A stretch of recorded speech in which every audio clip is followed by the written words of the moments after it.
Hi, fourth graders. It's Heckman here. Today we're going to be looking inside of our text collection, volume 2, and we're on page 57 and 58.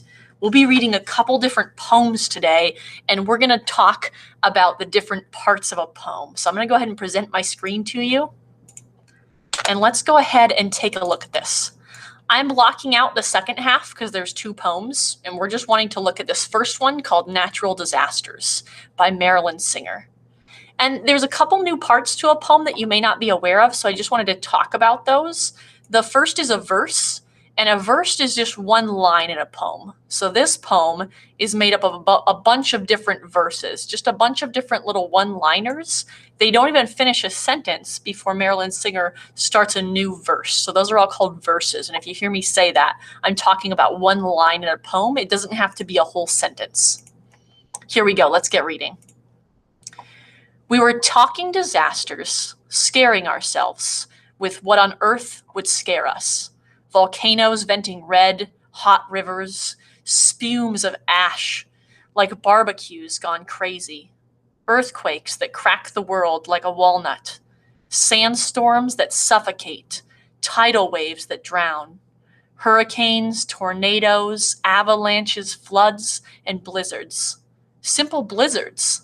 Those frighten me the most, trapping me right there in my house, with nothing to eat but my shoes.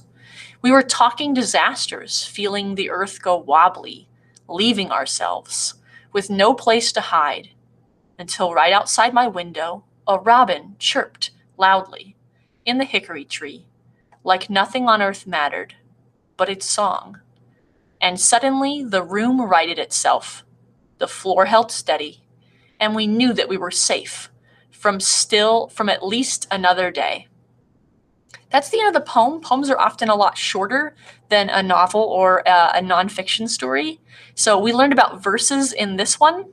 The next poem we're going to read is on page 57, and it's titled Mount St. Helens, Washington by Deanna Sabert.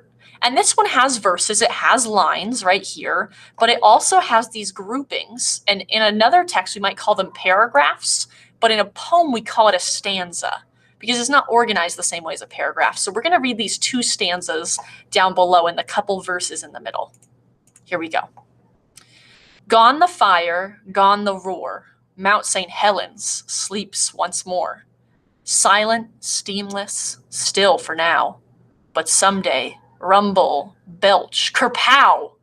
But wait, the sleeping lady stirs, that suddenly the steaming sigh is hers. She wakes and quakes her ashy plume, foreshadowing the big kaboom.